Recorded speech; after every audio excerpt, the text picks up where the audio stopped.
All right, let's continue here on Antony and Cleopatra. We are on schedule. We'll get to Henry V next week. And again, your papers are due next week. If you haven't started Machiavelli's Discourses yet, I strongly urge it.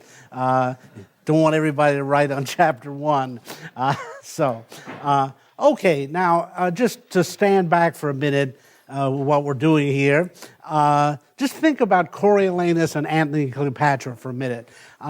It's controversial when I try to create this trilogy, including Julius Caesar, because it was written 10 years before. Antony and Cleopatra and Coriolanus, by universal agreement, were written at roughly the same time.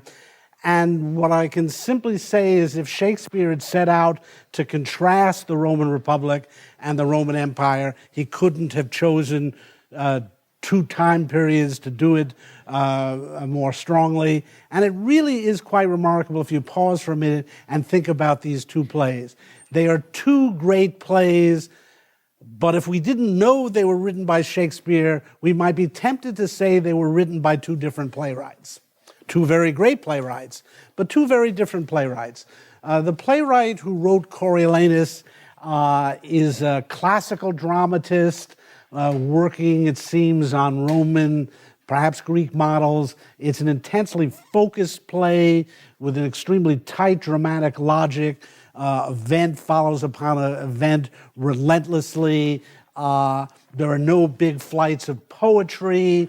It concentrates on the political action. There are, for example, no dirty jokes. Most Shakespeare plays have a lot of dirty jokes in it, Antony and Cleopatra included. It's one reason, by the way, Julius Caesar has traditionally been taught in high school that it doesn't have any dirty jokes in it, much to my disappointment. But it does seem to be characteristic of the two Republican Roman plays that Shakespeare restrains his normally ribald imagination.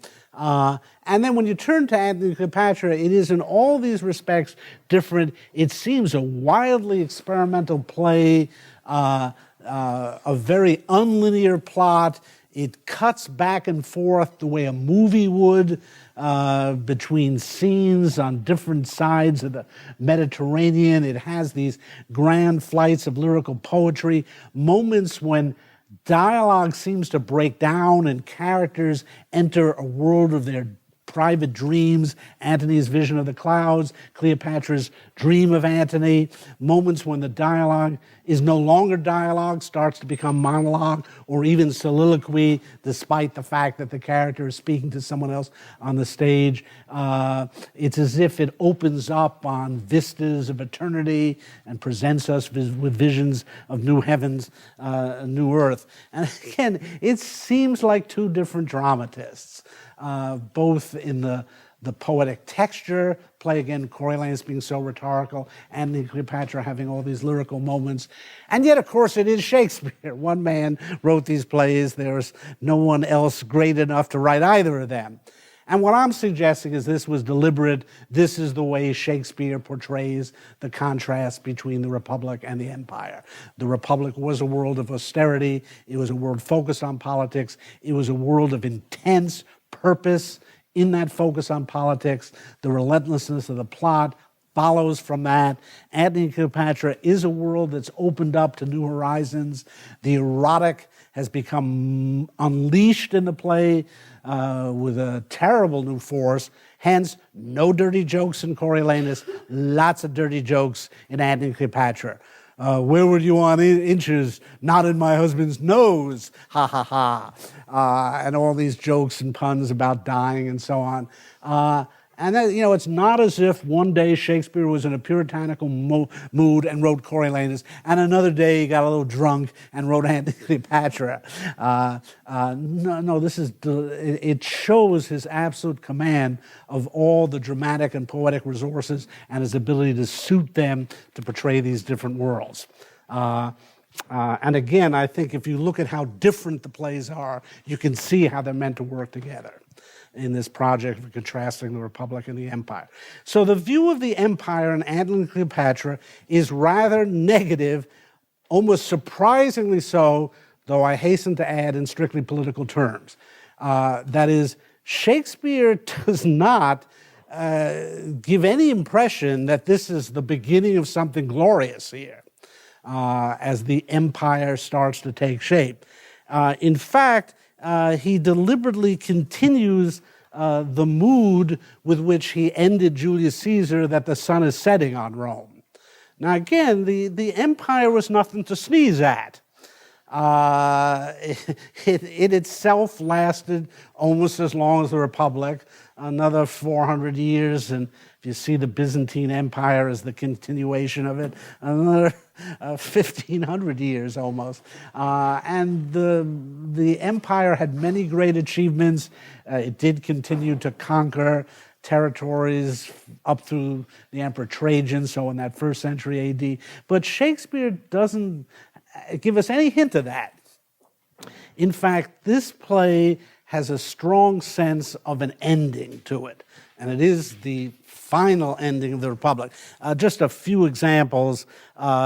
This mood is so strong in the play, I want to emphasize it. Page 84, which would be Act 3, Scene 11, the beginning. Antony says, "I am so laded in the world that I have lost my way forever." That is so strong an impression in this play, the sense of being laded or belated, that we've come too late to things, and that sense of having lost your way, this bewilderment that comes when the Republic ceases to exist. Page 115, Antony is a prime exponent of these feelings. Page 115, so Act 4, Scene 12, about line 25, he's speaking of Cleopatra like a right gypsy hath at fast and loose begun to the very heart of loss. And these are powerful terms here, that the emotion at the heart of this play is the very heart of loss. Again, I can't emphasize how much losing dominates this play. Page 118, so this is Act 4, Scene 14, about line 35. "Unarm, Eros, the long day's task is done, and we must sleep." Again, that the long day, it's almost like an O'Neill play. Long day's journey into night. Long day's task is done, and we must sleep. And unarmed, to this unbelievably aptly named character, Eros. Now again, this isn't Plutarch. Even Shakespeare couldn't make this up, but he must have been really quite amazed when he saw this, that we actually can have a character in this play named Eros. And notice Eros first enters the play in Athens. I think a very interesting touch. And finally, among the Egyptians in the play, page 139, Act 5, so Act 5, Scene 2, about line 195, when Iris says, "Finish, good lady, the bright day is done, and we are for the dark." Again, that mood of the setting sun, something is coming to an end here.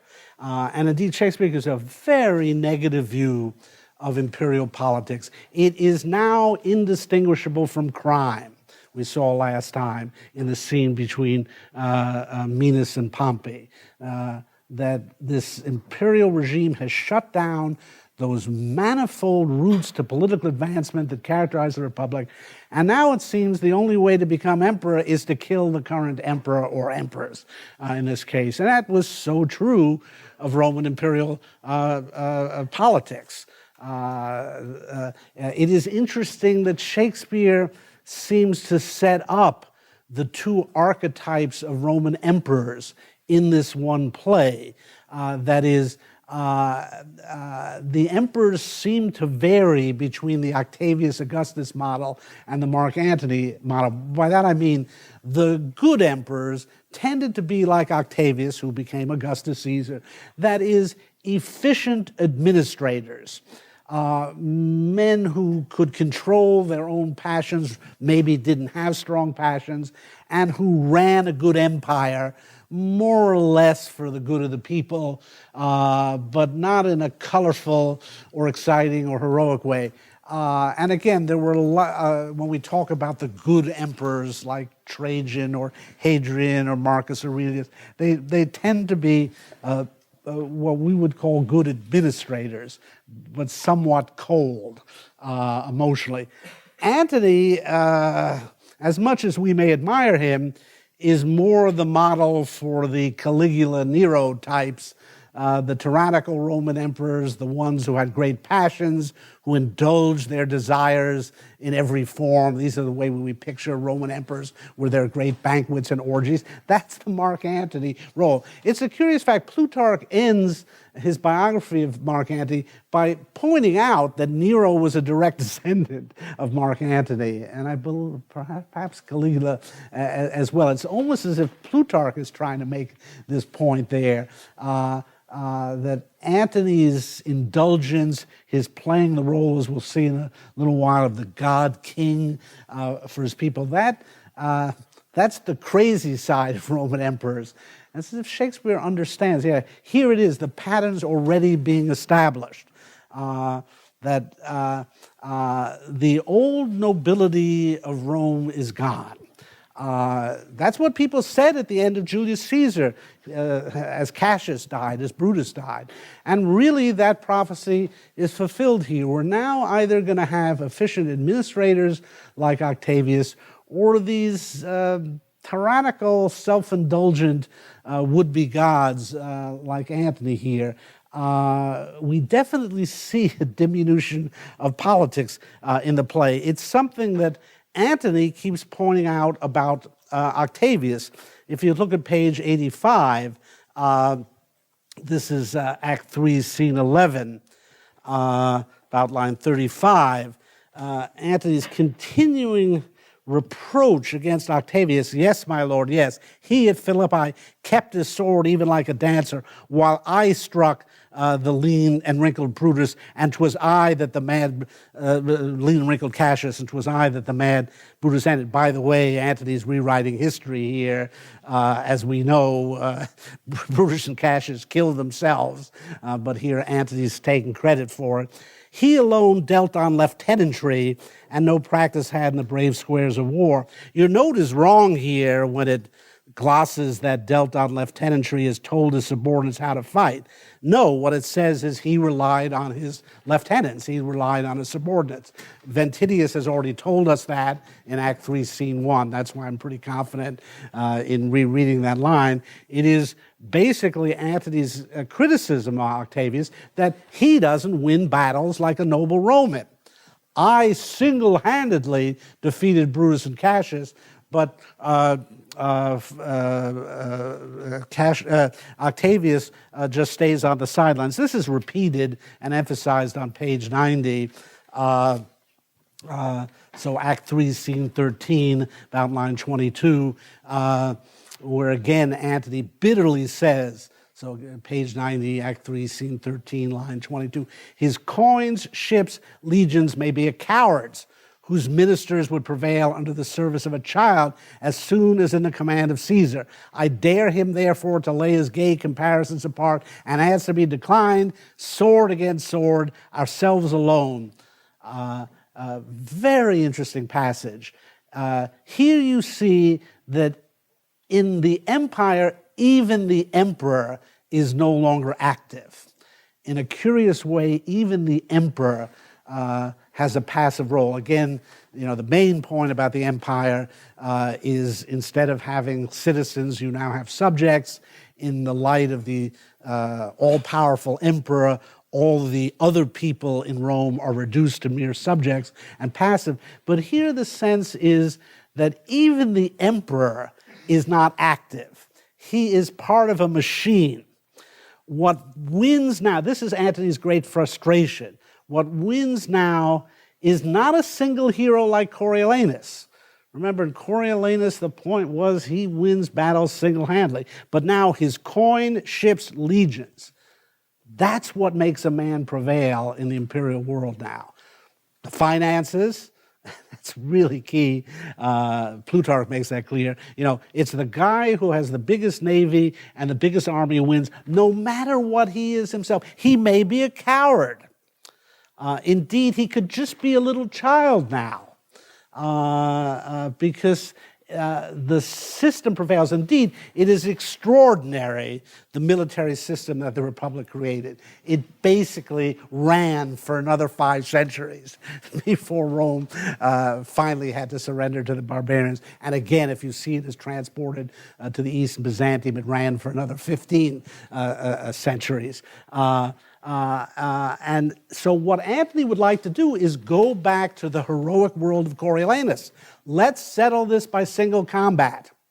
That's a dream. We could once more be in the heroic world of the Republic where individual prowess makes the difference.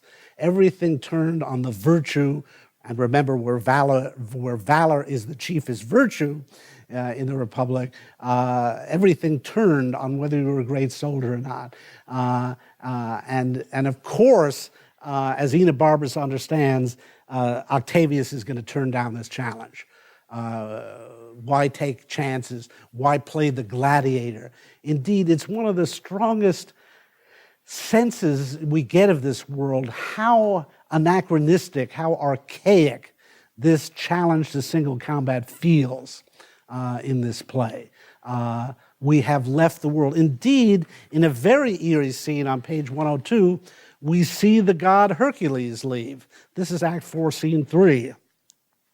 These soldiers hear a strange noise, and Act 4, Scene 3, about line 15, "'Tis the god Hercules whom Antony loved now leaves him." Now, it's interesting, in Plutarch, it's the god Bacchus. And Shakespeare knows that's wrong. Bacchus ain't leaving Antony, he's moving in. The god of wine and orgies, that's who's with Antony. And so Shakespeare changes this to Hercules because Antony was associated with Hercules. And so this is like the pagan gods are fleeing here. The heroic gods are fleeing. There's a very strong sense in this play of having entered a post-heroic world.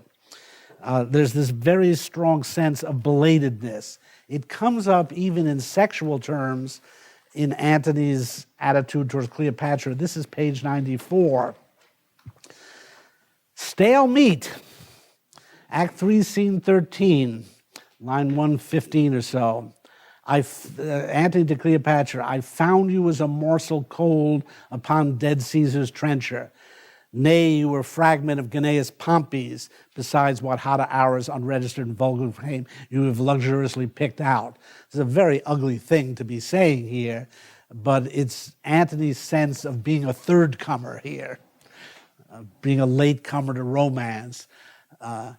This is not Pompey the Great. This is Pompey the Great's son here, Gnaeus Pompey. But Pompey's enjoyed her, Julius Caesar has enjoyed her, and how many other men have enjoyed her raises the question here. That sense of staleness, again, of late coming, dominates the play, again, even in sexual terms. Or you see it that in the memories of Octavius, of Antony, this is page 21. So Act 1, Scene 4, about line 35. When Caesar tries to remember Antony's greatness, it is indeed in the past. When he's trying to invoke him, bring him back as a soldier, this is line 56 on page 21, Act 1, Scene 4, line 56. "When thou was beaten from Modena, when thou slewest Hirtius and Pansa consuls, at thy heel did famine follow." You have to go back to the past to remember Antony as a hero. By the way, though, even here, what Octavius remembers is a great defeat. Antony did lose. His play is dominated by the sense of losing and of late coming. And again, Shakespeare could have put a better face on this. Indeed, Octavius Caesar put a better face on this. This man was going to emerge from these actions as the first Roman emperor and get temples built to him and get his name on every Roman coin. Now, I should stress that I'm emphasizing the political here. That is, from the political perspective, this Roman empire looks deficient compared to the Roman Republic. Above all, we start to see now the personalizing of politics, and paradoxically, the depoliticizing of politics. This, again, it's been very strong in Coriolanus and Julius Caesar, the way people publicly appeal to the good of Rome. That's why those two plays are so rhetorical, and those appeals work, even in some of the oddest circumstances. Volumnia's appeal to the good of Rome manages to discourage her son Coriolanus from destroying it. Certainly the whole exchange between the conspirators is over the good of Rome. As I pointed out last time, Pompey is the only person who ever raises the issue of the old republic and the good of Rome. And even he is doing it falsely, because he's showed up there to make a deal. And as we see now, and Antony's funeral speech for Julius Caesar foreshadowed this, there's no appeal to public good under the empire. There's only appeals to private good. What we see now is simple, mafia-like wheeling and dealing. What people want is a piece of action. So Pompey shows up talking about beautiful freedom, and a few lines later he's making a deal. I'll clear the sea of pirates and supply grain to Rome, but I want a piece of the action here. That's why rhetoric is no longer important. If there's no public good to appeal to, what's the good of beautiful sounding speeches? All you have to do is make the right offer. We'll give you Sicily. How's that? Now we have to do this for the good of Rome, but how would you like Sicily? Oh yeah, I'll take Sicily, but you got to send us grain. Okay. Mark Antony in that funeral speech for Caesar showed you could buy people out, 75 drachmas apiece, without and not have to appeal to the public good anymore. So we really do see how Rome has been transformed politically, and I think it's fair enough to say that politics is debased under the empire. 'Tis paltry to be Caesar, to coin a phrase. That's what we see throughout this play. That there's no honor in politics anymore. In a way, there's no glory in politics anymore, because the empire is more like a machine. Anybody could be running it. And proof of that, Antony, is that Octavius is running it. Any questions thus far? Okay, now let me qualify this by saying it is only by a strictly political standard that you can condemn the empire. There are a lot of interesting things that happen under this empire that some of us might prefer. It's a fun thought experiment. Which would you rather live in, the Roman Republic or the Roman Empire? Well, it depends what you want out of life. It's obviously, if you want eating, drinking, orgies, Cleopatra and so on, go for the empire. And I do want to stress that, because I've been, of course, on Shakespeare and politics, I've been stressing the political angle, and I think we can see that Shakespeare admires republics as a form of political organization. If you want to bring out the political side of human life, the Republican regime is a good idea, because, as we saw, it engages a vast number of people in political life by giving them outlets for their thumos. But, you know, this is Shakespeare. He wrote Romeo and Juliet. He wrote a lot of sonnets. He writes a lot about love. If you want heroes, you're not going to get much of it in the Republic. And you're going to get a lot of it in the empire. So I'm using these plays to set up a kind of tragic dilemma that will follow throughout the rest of the course.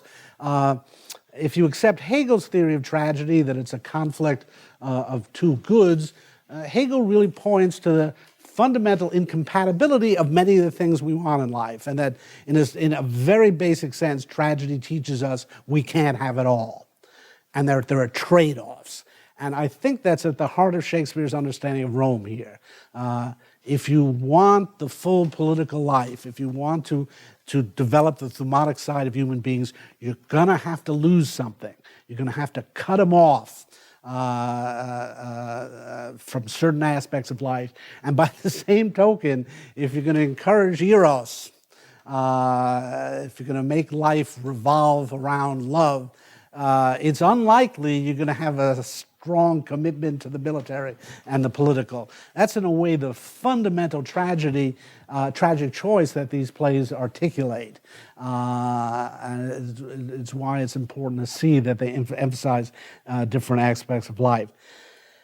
So let me look more now at the setting of Antony and Cleopatra and see more how this logic of empire works out. I've been talking about Rome itself and the Roman Republic specifically as a kind of tragic community, in that we've been seeing that Rome's great success undermines that very greatness and essentially destroys the Republic. And we've seen that, how the progressive conquests of the Republic, the very logic it generated by its commitment to military and political life, if through nothing else, through the prolongation of military commands, created these men like Pompey and Caesar, created these men who then went for one-man rule in Rome. And it actually goes much further than that. We talked about how the very wealth of the Republic corrupted it, that the wealth corrupted politics. These men like Pompey and Caesar were going to be able to use the huge amounts of wealth they accumulated as proconsuls running these imperial territories. They used that to buy elections and place themselves and other men loyal to them in positions of power. And we saw above all how wealth had corrupted the plebeians, that they could be bought out. That the lean and hungry plebeians were right for a republic. Once we see them idle at the beginning of Julius Caesar, we know something's wrong. And so again, all these conquests were kind of self-undermining for the republic. Now I want to talk about one last aspect, the sheer size of the empire. We talked about Rome as a polis in Coriolanus and even in Julius Caesar. It is still a city, a walled city with defined limits. And in Coriolanus and Julius Caesar, Shakespeare makes a point of mentioning the Tarpeian Rock and the Capitol building and the Senate building. So we get a sense of Rome as a concrete city. And that size of the polis has a lot to do with its ability to shape its citizens. This idea, as I've been presenting it, that Rome has a roof and that it limits the horizons of its characters. They don't get to stand around looking at the clouds all day and wondering how their identity is being dissolved. You can't have your soldiers doing that. So Rome kind of erects a roof. As I've said, that roof begins to crack in Julius Caesar, and it's wide open by the time we get to Antony and Cleopatra. The polis functioned by this 1 degree of separation rule, as I put it, that everybody knew each other, and or at least knew someone who knew anyone else. And you actually see that in both Julius Caesar and Antony and Cleopatra, everything turns on direct personal confrontations. When a guard in your presence draws a knife and shoves it into you, you're not wondering, well, what are his motives here? It's painfully clear. Now, one thing we see in Antony and Cleopatra, and Shakespeare goes out of his way to do this, is the hugeness of the world of the empire now, that it is trans-Mediterranean. Now, again, in Julius Caesar, we do have some scenes in the east. The Battle of Philippi appears in what was then Greek lands. Well, I know it's in one of the Balkan countries now, but in Antony and Cleopatra, in fact, we don't see Rome anymore. Not a single mention of the Roman landmarks. Some scenes are roughly identified in Rome, but they're in private dwellings, so who knows exactly where they are. Many of the Roman scenes are, in fact, in Italy, in Misenum, which was the main naval base for Rome. It's hard to tell Rome from Rome now. It's hard to tell the city of Rome from the whole of Italy or from the whole of the empire. Shakespeare has this amazing kaleidoscopic shifting of scenes all over the Mediterranean. And we get a sense now it's not your grandfather's Rome anymore. Antony's living in Alexandria, wants to live in Athens. I mean, it's a much more modern world. Actually, it's the world we live in now. It's almost, we might say, a globalized world in which Rome has become effectively the whole world that these people know. Now, again, it's just the entire Mediterranean world, pretty large even now. And there's so many geographic references in the play that emphasize this. And that emphasize the speed with which people move in it. Now, again, we're all proud of our globalization. We think of it as unique to our modern world. Many ways, the Romanization of the Mediterranean was close to what we now call globalization. And so, for example, in the play, we have a strong sense of movement in the play. We associate globalization today with rapid transportation and communication. Well, the Romans were among the first to understand that this incredible system of roads they built, which were primarily a way of moving their armies fast, but also encouraged trade. And the Roman road system was incredible. Many of the Roman roads were so well built that they're still in use today. I mean, they've been repaved, but it's kind of extraordinary. Rome did build for eternity. They weren't messing around. They didn't have to redo their roads every 6 months like we have to do here on the corner of Cambridge Street. Take my life into my hands getting here. But in the play, it's emphasized the speed with which Octavius moves. Look at page 78. Act 3, Scene 7, it's about line 20, Act 3, Scene 7, about line 20. Is it not strange, Canidius, that from Tarentum and Brundusium he could so quickly cut the Ionian Sea and take in Turin? Similarly, on the next page, 79, so still Act 3, Scene 7, line 57, Caesar has taken Turin. Can he be there in person? 'Tis impossible, strange that his power should be, Canidius. And then finally on page 80, so about line 75 in the same scene, this speed of Caesar's carries beyond belief. And notice all the messengers in this play. I wouldn't want the job of messenger in this world, but these messengers are crisscrossing the Mediterranean endlessly, bringing news. There's a real sense here of the vastness of the world. And Shakespeare goes out of his way with all these geographic references. Now notice that creates a new problem, a problem of miscommunication. Time and again, the Germanic problems are generated by the sheer size of the empire, that people are now not dealing face to face and are having to deal with through messengers. And they keep saying, the messenger brought my message back wrong. That confrontation between Octavius and Antony at near the beginning of the play, the whole point there is, indeed, the point there is they must come face to face to be able to resolve these differences. The polis is the world of face-to-face confrontation, and a world, therefore, where the ambivalence or ambiguity of motive is not so much a problem.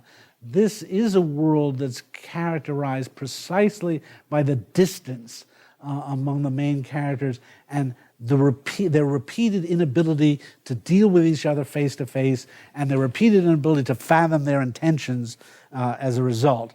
Again, this is a way in which the Republic undermines itself by virtue of its own success. The Republic grows too large to be a polis anymore. Antony and Octavius, this city ain't big enough for the both of us. I mean, in some ways, that is the problem. And Antony moves to Alexandria. It's kind of amazing how it holds together. And indeed, Rome as an institution was amazing in the building of these roads, developing methods of communication.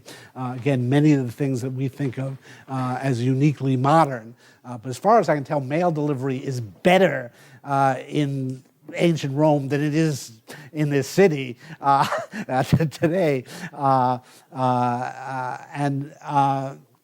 The nature of the world transforms when it does become globalized here. And that's something I want to develop now for you, the degree of globalization here. Because the other aspect of the Republic's undermining itself is that in its conquest, it exposes itself to alien ways of life that ultimately corrupt it. Again, you look at the Rome of Coriolanus. Coriolanus did not have a hell of a lot of what we would call lifestyle choices. You see it. There's a world elsewhere. He goes to Volsky land, and it's not that different, really. It's another community committed to war with senators, nasty politics, and so on. He never gets to meet a Cleopatra. There is no divine maid waiting for him in Volsky land.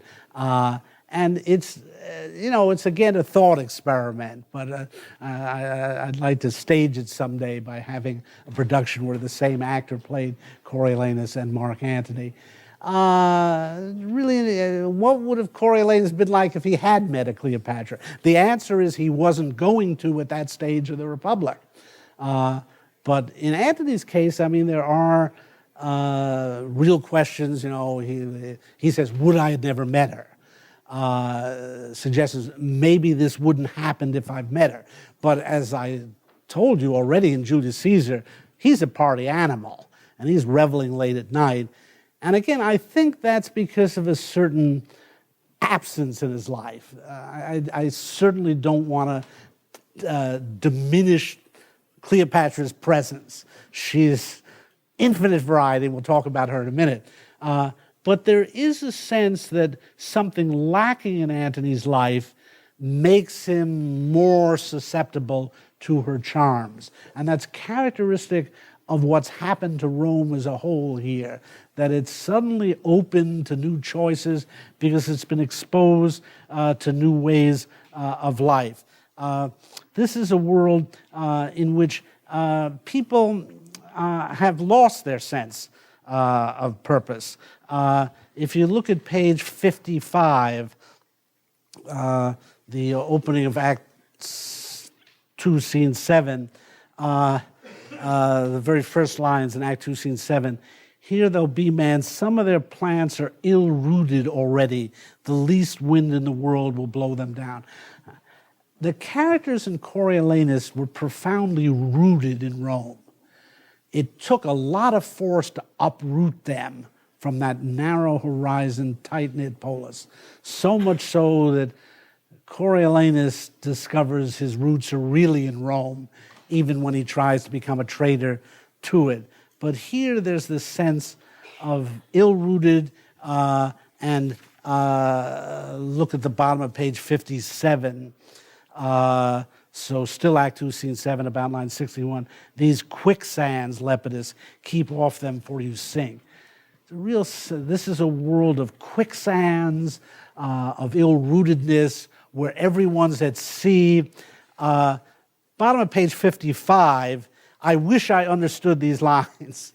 Acts 2, Scene 7, about line 15. To be called into a huge sphere and not to be seen to move in it are the holes where eyes should be, which pitifully disaster the cheeks. I don't know what those lines mean, and it's just hopeless. But to be called into a huge sphere, I think this is one of the central images in the play, that these characters have gotten lost in the vastness of the empire. It's too big for them. Remember what Aristotle said, man is a political animal. Man is that animal whose nature it is to live in the polis.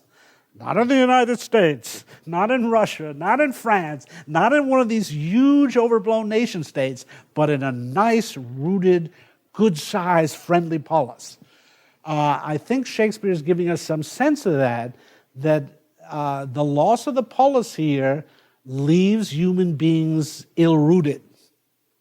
They are moving in something that's too large for them. like a sphere that's too large for them. Again, I don't know quite what that passage means, but it has some of that sense here. The sense is, again, throughout the play, from Antony's soldiers, we hear, we're used to fighting on land. We want a solid grounding on land. And to be at sea in this play is a perfect image for what it is to live in this overblown imperial world. It's simply too large to function as a political community anymore, which in Greek is almost, a tautology there. Now, there's more to this, and that it's not just that the community is simply too large, but they now are exposed to all sorts of different influences, one of which is embodied, obviously, in Egypt in the play. And just think about it. The Roman Empire got a big boost by linking up with a country that had been an empire for 2,000, 3,000, whatever years at this point.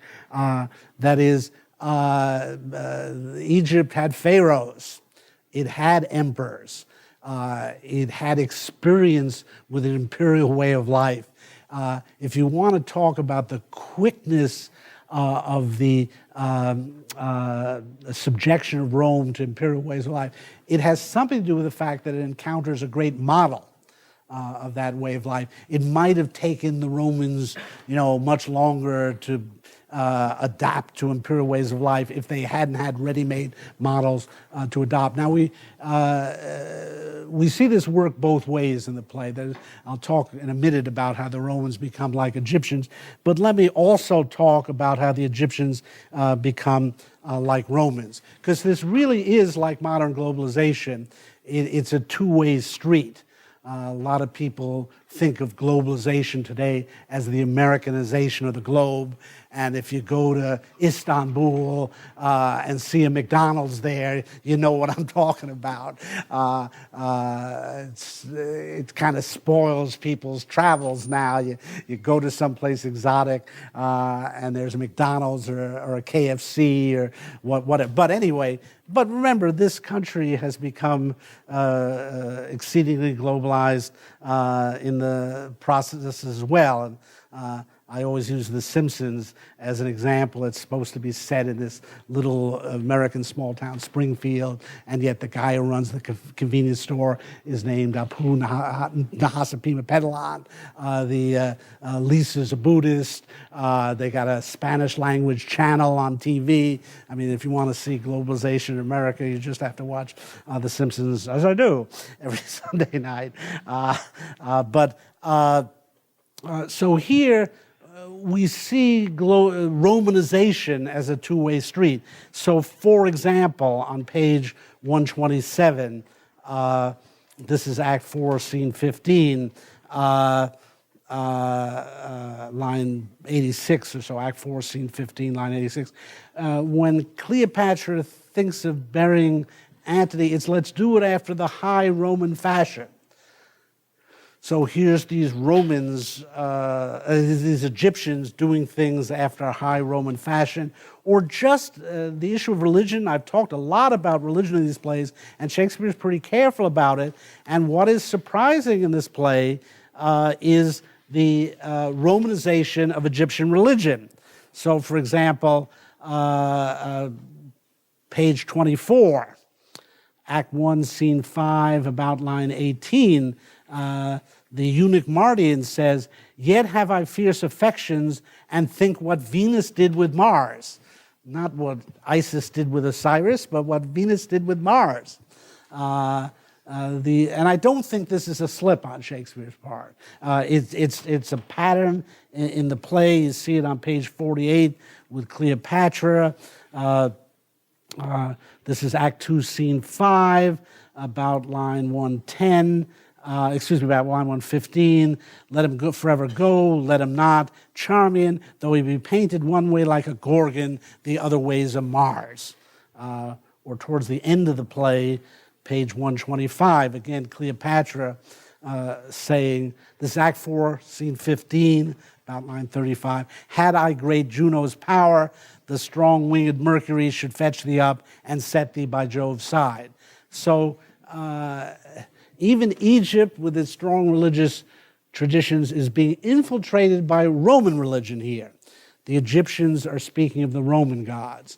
I want to make it clear to you that this works both ways, as often happens in stories of globalization, as we call it.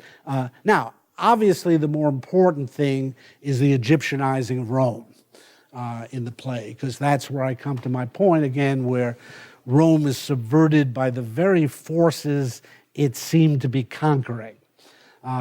We saw this already in the Hellenizing of Rome, what I so elegantly called the Greekification of Rome in Julius Caesar, that here, this city, which prided itself on having conquered the Greeks, nevertheless submitted to Greek culture, so that by the time we're in Julius Caesar, we have Epicureans in Rome, based on a Greek philosopher. We have Stoics in Rome, based on a Greek sect of philosophy. We have Cynics in Rome.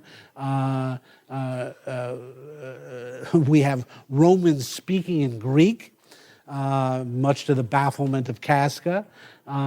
This is something, as I pointed out, many Romans complained about, most notably Cato the Elder, who saw this as the undermining of Roman culture and civilization, that they were all going Greek. And going Greek meant going soft to people like Cato. It meant standing around philosophizing when you should be training for war and killing Carthaginians, like any good Roman would. So now we've seen the Hellenizing of Rome. Now we see the Egyptianizing of Rome.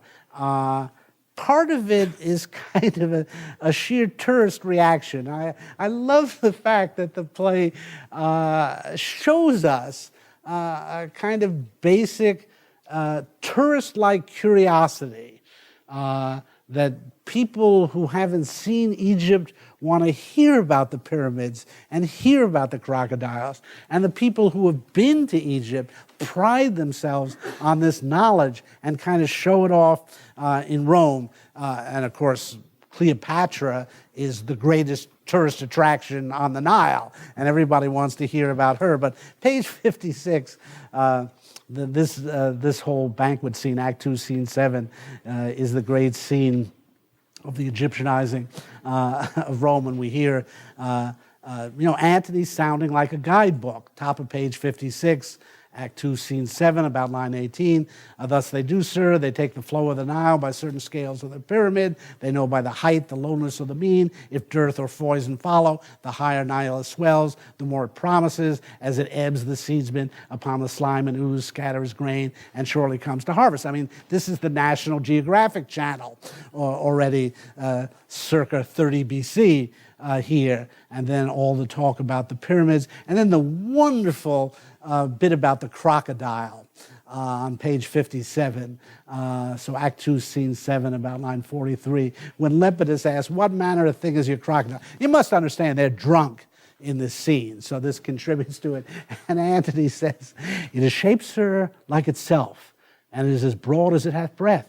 It is just so high as it is, and moves with its own organs. It lives by that which nourisheth it, and the elements once out of it, it transmigrates it. What color is it of? Of its own color too. I don't know quite what to make of this, but it does show how easy it is to exoticize something, that as long as you promise people the story of something exotic, they'll listen to the most utter nonsense, namely that the thing is what it is. But this may be some kind of indirect comment on theology, and you might consider the being who is defined by it is what it is, or I am what I am. But in any case, I will point out it transmigrates, that in Coriolanus, the premise was the species are distinct. That's why he said, I'm a lion and you're hares and geese, and that's an eternal separation. Here the idea is metamorphosis. It's just so profound throughout the play that the one animal might turn to another, and the Egyptian notion of transmigration here. More generally in this scene, we see the impact of Egypt on Rome. It was in the early days of the criticism of the play, the 1950s and 60s. It was customary to speak about the contrast between Rome and Egypt in the play, which is fine because it is very much developed, but I would like to stress that when people draw that contrast, they're largely thinking of the Roman Republic, and that means a Rome of the past. The Rome of this play has been highly Egyptianized. One of the famous contrasts is when you look at works like Morris Charney's book, Shakespeare's Roman Plays, and their imagery is, Rome is associated with austerity, and Egypt with indulgence. Rome is associated with going without food, and Egypt indulging in food. Now that's true of the Rome of Coriolanus, that it's austere and people turn down food. But in the Rome of this play, the biggest banquet we see in the play occurs on Roman territory. This isn't the city of Rome here, but this is Italy. This is Misenum here. And the point about it, this is page 59, so Act 2, Scene 7, about line 97. This is not yet an Alexandrian feast, it ripens towards it. So these are Romans acting like Egyptians, and this is the decadence of the Roman Empire. Again, I asked you from the beginning to remain true to your popular culture stereotypes of Rome. And the austere Rome of the Republic is no more. We're now in the decadent world of the Roman Empire, where even Octavius is getting drunk. People point to him as an example of an austere Roman in this play, which is true, but even he participates in this proto-orgy here. Line 103, still on page 59 in Act 2, Scene 7. But I'd rather fast from all 4 days than drink so much in one. Yes, he'd rather fast, but the fact is he's drinking. And now Enobarbus proposes, line 106, shall we dance now the Egyptian bacchanals? And then they get involved on page 60, about line 15, with a song invoking Bacchus. This is not in Plutarch. You see, here's Shakespeare's care again. In Plutarch, Bacchus, the Roman god of wine and orgy, Dionysus, the Roman equivalent of Dionysus, he leaves Antony and Plutarch. Shakespeare knows that's wrong, changed it to Hercules, and in fact has these Romans invoking Bacchus here. And there's, you see, the decadence of the Roman Empire. They are now indulging in food and drink, and even Caesar is drunk. Line 125, strong Enobarb is weaker than the wine, and mine own tongue splits what it speaks. He's too drunk to speak straight now. So now all this has happened by conquering Egypt. Again, Coriolanus doesn't start dancing the Volscian bacchanals or anything like that, because Volsci land isn't that different. But here, by conquering a decadent empire, Rome becomes a decadent empire. And indeed, this is a motif that many Romans articulated, the sense of having been conquered by the people they conquered. That they won militarily, but we would say lost culturally. That people that they conquered and supposedly brought into the Roman orbit, in fact, subverted their way of life. And again, the speed with which Rome transforms here has a lot to do with the way it's encountered a foreign way of life. Now, I've been referring to it as Egyptian, and it is Egyptian. We should remember, though, that the ruling family of the Egyptians at this point were the Ptolemies, and that makes them Macedonian Greeks. That is, Alexander the Great had conquered Egypt as well as everything else in sight. When he died, his empire was broken up among his Macedonian generals, one of whom was Ptolemy, and the Ptolemies ruled Egypt from roughly the time of Alexander the Great, so that's around 300 BC, until this moment. Cleopatra's in that line of Ptolemies. Cleopatra was a pure Macedonian Greek. I'll emphasize that because in the Ptolemy family, brothers married sisters and kept the line very pure in that sense. Cleopatra had married her brother. She then killed him. But in any case, there's all these debates, was Cleopatra an African? It's pretty clear from history she was, in fact, a Macedonian Greek. So in some ways, this does line up with the Hellenizing, or the Hellenisticling of Greece. That is, the world that Alexander created is called Hellenistic, to distinguish it from Hellenic, the age of Athens and Sparta, 5th century BC and so on. And so in many ways, to say that the Romans are Egyptianized here is really they're adopting the ways of the Hellenistic Greeks who were largely ruling the East. And we see that in a passage I referred to last time. This is page 73. Caesar's complaint about Antony's behavior in Alexandria. This is Act 3, Scene 6, page 73. Condemning Rome, he has done all this and more in Alexandria.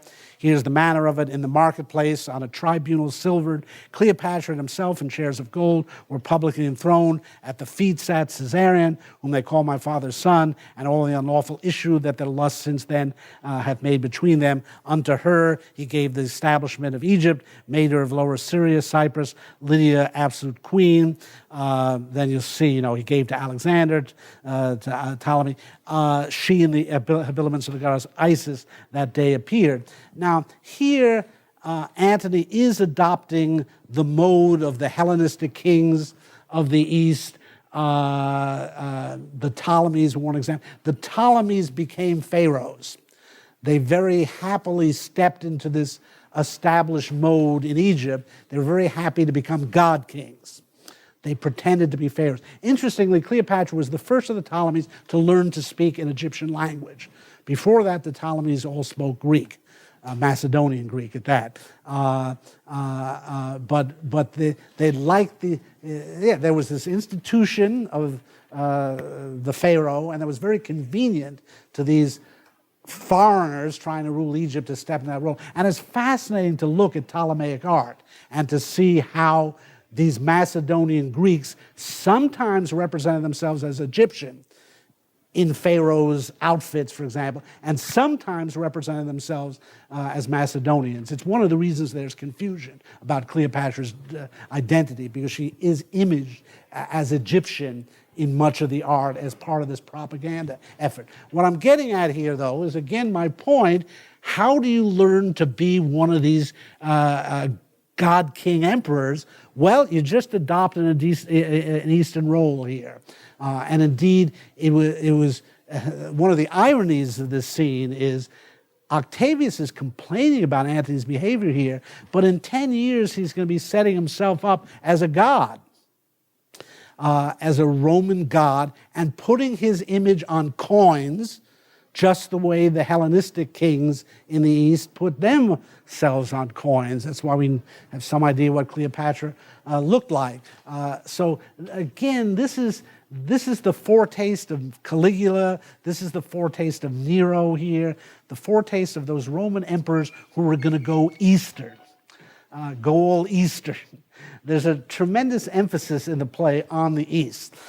I won't read you all the passages, but just check out how many times Antony says, in the East my pleasure lies, or I got to go to the East. And this is what's called Orientalism, again, to use a very current term, but Orientalism is the tendency for the West to define itself in opposition to the East. And there's a strong sense in this play, very common patterns of Orientalism. That is, the contrast between Rome and Egypt, such as it still exists, is the contrast between the West and the East. This goes all the way back to the Iliad, to the contrast between the Greeks there and the Trojans. It's a whole series of stereotypes where the West is represented as rational and the East is represented as irrational. The West is represented as masculine. The East is represented as feminine. The West is represented as disciplined. The East is undisciplined. I mean, you see all those stereotypes at work. Again, if you go to the Iliad, there's a great deal in the Iliad that makes the Trojans and the Greeks look alike, and it's part of the nobility of the poem. But still, if you look closely enough, there are these passages where the Greeks are presented as marching in disciplined order, following their orders, behaving rationally, and the Trojans are presented as speaking no language because they come from all different parts of a large empire and don't have a common tongue, and they're over-emotional and they're out of control. There's even the first, in the catalog of ships in the Iliad, that refers to a Trojan named Nastes, who's overdressed and a bit effeminate, and Homer makes the point. He looked really good in his military outfit, but he got killed immediately in the battle. It's amazing how strong that Western-Eastern divide is, and in some ways it was recreated, as we know, as I suggested in Virgil's Aeneid. The effort is to create this link between Rome and Troy, effort to see Roman history against Trojan history. And this kind of Orientalism comes up in the Aeneid. It's in Book 8, with a portrait of the Battle of Actium. Exactly what we see in Antony and Cleopatra, the battle that defeated Antony and secured Augustus Caesar's rule. And this is the way Virgil pictures it on Aeneas' shield. This is a passage that corresponds to Achilles' shield in the Iliad. And we get this amazing scene. On his high stern, Augustus Caesar is leading the Italians to battle, together with the Senate and the people, the household gods and the great gods. His bright brows pour out a twin flame, and upon his head his father's Julian star is glittering. That's Julius Caesar there. That's the good guy, Augustus Caesar. And facing them, just come from conquering the peoples of the dawn, the East, the Orient. That's what the Orient means, the place of that's Morgenland, the land of the East, land of the morning, from the red shores of the Erythraean Sea, together with barbaric riches, varied arms as Antonius. So there's that sense that Antony is a figure out of the East. He's barbaric. He brings with him Egypt and every power of the East, and fathers Bactria, and shamefully behind him follows his Egyptian wife. Every kind of monster god, and the barking god, Anubis too, the dog god, stands ready to cast shafts against Minerva and Venus and Neptune. Since Antony is whoring after Eastern gods. He's bringing these animal gods out of Egypt against the rational gods of the Roman pantheon. But Actaeon Apollo overhead had seen these things. He stretched his bow, and all of Egypt and of India and all the Arabs and Sabaeans turned their backs and fled before this terror. This is real Augustan propaganda, and it's very interesting. If you go to Rome, you can see in several of the museums the kind of visual propaganda that Augustus created, where he had himself imaged, in fact, as Apollo, and he had Antony imaged as Hercules, as this kind of rough, barbaric god, and Augustus was the god of light. There are images he created of Antony and Cleopatra sexually engaged. And again, it's really quite remarkable, consistent program of propaganda. Augustus trying to justify himself as the winner of the Battle of Actium and now the true emperor of Rome. You know, in some ways, the Aeneid was written to support this propaganda myth.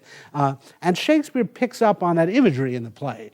So what we see here is indeed the Orientalizing of Rome as a very strong motif in the play as part of the corruption. And one aspect of that is the sense of the feminization of Rome here.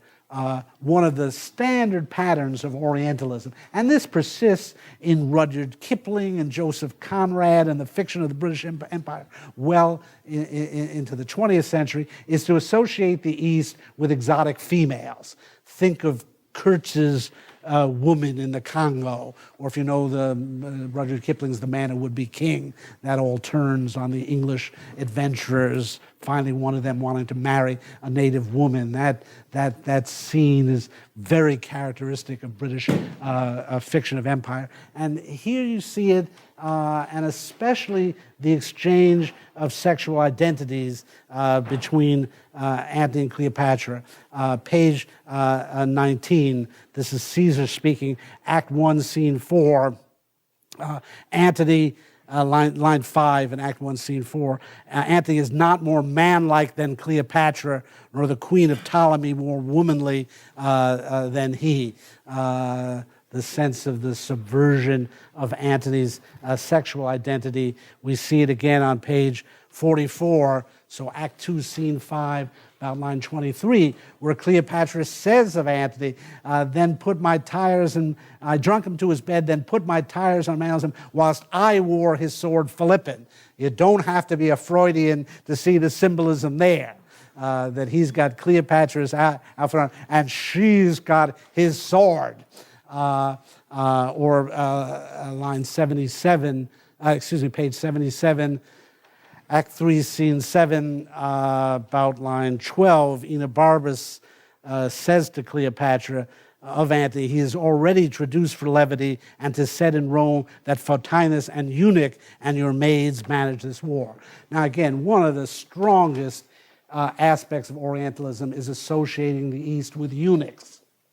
And you see this in all these 18th century representations of the Ottoman Empire and the harems and the eunuchs guarding them. And this play is filled with eunuchs. We'll talk about them a bit more next time, but it's all part, this very heavy Orientalist imagery here, again, which goes all the way back to Homer. You see it in Virgil, you see it in a lot of Greek tragedy for that matter. It goes all the way forward, to the present day, frankly, if you look at popular culture representations of the East to this day. But this play has its place in the history of Orientalism, and it's all part of this sense of the Republic blundering into a world it doesn't understand, that it's had no knowledge of or contact with, and being overwhelmed by it.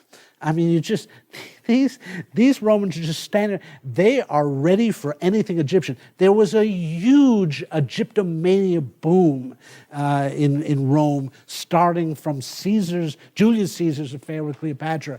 If you go to the Egyptian Museum in the Vatican, a good third of the artifacts are Roman manufactured.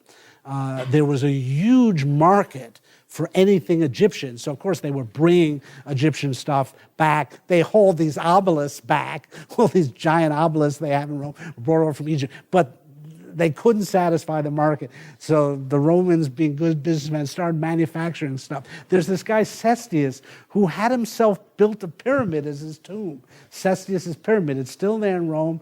It's part of the Roman walls. If you go to visit the grave of Percy Shelley and John Keats, it's in the so-called Protestant cemetery, and one wall of it is Cestius's pyramid. I remember the first night I was in Rome, I was walking around, and I saw this pyramid, and I said, I'm either in Las Vegas or in Cairo, but I thought I was in Rome. But anyway, Shakespeare understands this suddenly, you can market pyramids in Rome. You can market little crocodile statues because they're just fascinating. And it's subverting their way of life. It's subverting their religion. They're now fascinated with Isis. There were cults of Isis in the last days of Republican Rome. They were picking up all sorts of weird religions out of the East, as we'll be seeing in some detail next time. So this Orientalizing of Rome takes the form of a kind of feminizing of Rome here, and that takes me to the subject of love.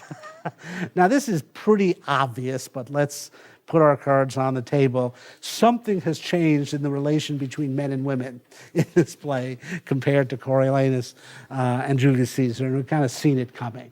That is, in Republican Rome, as I try to show you, love between men and women was very much subordinated to the interests of the city. It's very much connected to the family. Seems like the chief aim of Eros was generation, to provide new soldiers for the Republic. That is Volumnia's view of the matter.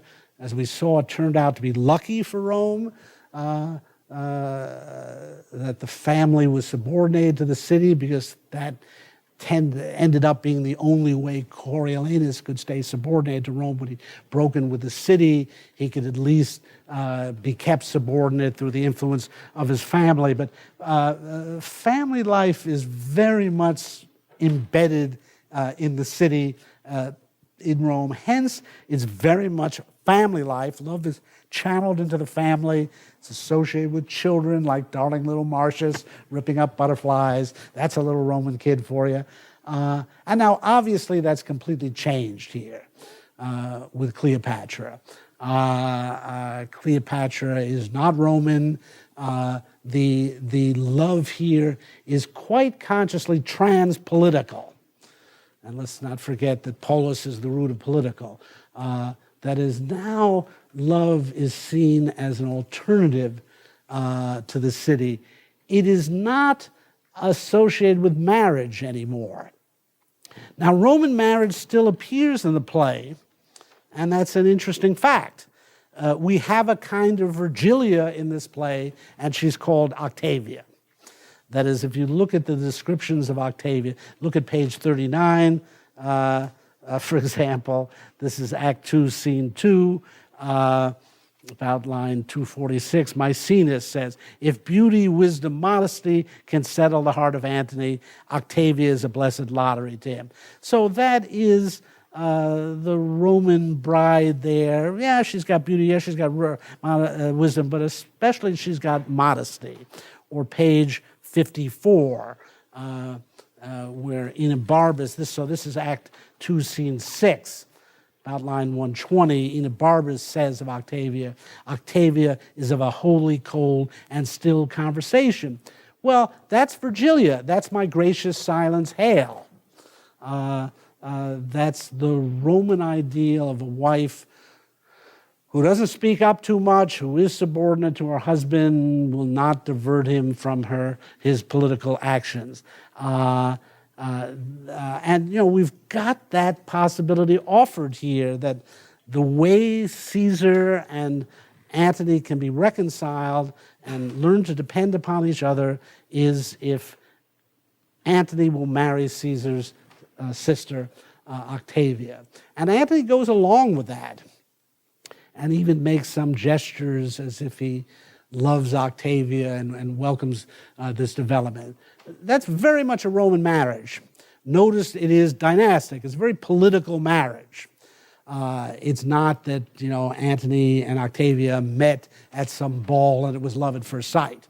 On the contrary, they've maybe never even seen each other, and this is clearly an arranged marriage here. Now, that's at once its virtue and its defect. Its virtue, as several people propose, is that it ought to be a very solid union, because there's so much going for it. So much depends on it. In a way, it's presented, the future of Rome depends on it. But if you think about it, that also might be what would undermine it. And indeed, Octavia, who is not dumb, has to wonder, does Antony really love her? There are so many reasons for the marriage. It is so reasonable. That is it only reasonable? That is there no passion in it? And that's where Antony's love for Cleopatra is such a contrast. And here's what I want you to see. It's funny that on that page 39, when Maecenas describes Octavia's modesty. It's right after Enobarbus' incredible several-page long description of Cleopatra. And in particular, this is Act 2, Scene 2, line 240, when Enobarbus says he'll never leave Cleopatra. Age cannot wither her, nor custom stale her infinite variety. And I want to stress that what threatens Roman marriage here is the sense that it's stale custom. That Roman marriage is so much a matter of convention that it's not acceptable to true lovers. Indeed, Roman marriage has become a stale custom. So much in this play is a stale custom now. Rome's been around for 450 years. Things are getting stale here. Even Cleopatra, maybe beyond her shelf life, as Antony puts it. What they develop is a very un-Roman and even anti-Roman love. We saw that from the very beginning, page 5, Act 1, Scene 1, about line 34. Let Rome and Tiber melt, and the wide arch of the range and empire fall. Here is my space. Kingdoms are clay. Our dungy earth alike feeds beast and man. The nobleness of life is to do thus. When such a mutual pair and such a twain can do it, in which I bind on pain of punishment the world to weed, we stand up heroes. Antony and Cleopatra want a new kind of love. Indeed, they want a new kind of nobility defined through love. And we see the problem on page 4 in their first dialogue, their first exchange. So Act 1, Scene 1, about line 13. If it be love indeed, tell me how much. There's beggary in the love that can be reckoned. I'll set a bourne, how far to be beloved. Then must thou needs find out new heaven, new earth. In a way, you see the whole problematic of their love with Cleopatra's opening words, if it be love indeed, tell me how much. This is a new kind of love, but it's a love where you have to question if it is love. And what I want to stress is the radical insecurity of the love between Antony and Cleopatra. And I say radical insecurity because that insecurity is fundamental to the love itself. Because it can't be the kind of love they want if it is secure. The irony here is the love of Octavia and Antony should be secure. It's a lock, as we say in gambling. That is, everything's going for it. It's to Antony's enormous advantage to stay with Octavia. It's to his enormous disadvantage to break with her. Everything is going for this love, and that drains it of its emotion because it's too certain. Antony and Cleopatra seek out a love that is radically uncertain, but it leaves them in this profound ambiguity. If it be love indeed, tell me how much. That's the deep emotional need they both have. They are always forced to ask, tell me how much.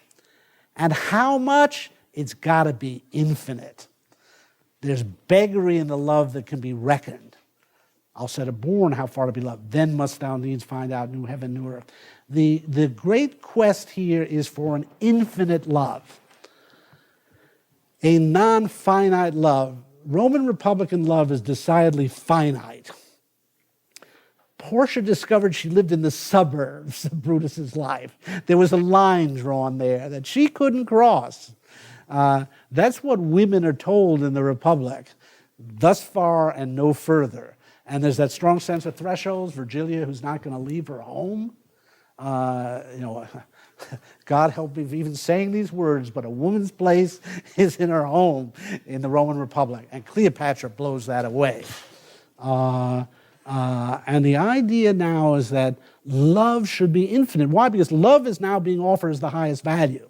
It is not offered as the highest value in Republican Rome. Valor is held to be the chiefest virtue in Republican Rome. And no one's going to go around Republican Rome saying, I'm the greatest lover in the world. But Antony does. He wants the whole world to see their nobility and love. And so the love now has to be infinite. And in particular, what that means is the love must prove itself to be infinite, and there's only one way to do that, and it's called suicide. That is, the only way you can prove the infinity of love is to show that you would give up everything for it. Again, Roman Republican love is finite, it's negotiable, you make deals over it, thus far and no further. What Antony and Cleopatra want is to make love the absolute center of life, therefore infinite, with no boundaries, and the only way love can concretely be represented in this world as infinite is if you'll give up everything for it. Hence the crazy logic of their love that drives them to suicide. Now, Shakespeare had already explored this as a dramatist in Romeo and Juliet. We're not reading that, but just very quickly, I mean, that play is about the rejection of ordinary conventional love and two lovers trying to find the perfect infinite love. And the way it manifests is each gets to kill himself or herself for the other. Shakespeare's brilliant dramaturgy, Romeo comes to Juliet's tomb, doesn't know about the friar's plan. Spoiler alert! And so when he thinks she's dead, he kills himself, and she wakes up just in time to see him kill himself, and then she kills herself. And isn't that nice? I mean, isn't that a perfect way that each lover shows that his beloved Romeo thinks he can't, the world is worthless without Juliet. Juliet shows the world is worthless without Romeo. It's the perfect love. Now, Shakespeare contrives the same dramaturgy here in Antony and Cleopatra. Antony gets to kill himself when he thinks that Cleopatra has killed himself for her. Cleopatra, with some delay, kills herself when she learns Antony has killed himself for her. That's a way to represent love as infinite. See what I'm saying? That there's love counterpoises the whole rest of the world in this play. This play, the word infinite appears, I counted 4 times in the play, and the word absolute appears 5 times in the play. And indeed, it's the keynote from the beginning, finding out new heaven, new earth. That is, in the absence of the old Roman values, of the central values of the Republic, in the absence of the idea that Roman marriage allows you to take your place in the Republican community, in the absence of all that, and with the sense that those values are now hollow now, Antony and Cleopatra seek out in love what Romans had been seeking out in political life. It's the very beginning of the play, we get this redefinition of nobility, that it's now an infinite love. And again, it drives this frightening logic of the play. You see it in Cleopatra, page 14, her attitude, this is Act 1, Scene 3, where she says, if you find him, line 4, if you find him sad, say I'm dancing. If in mirth, report that I am sudden sick. That is, and this puzzles her maids, but Cleopatra knows this is the way to exert an infinite control over Antony. Always do the opposite. And again, this is what drives them both towards this suicide. Okay, I'm out of time here, so I'll stop here. We'll continue this next time and show the larger kind of religious implications of all this in the play. And so finish up on Antony and Cleopatra next time.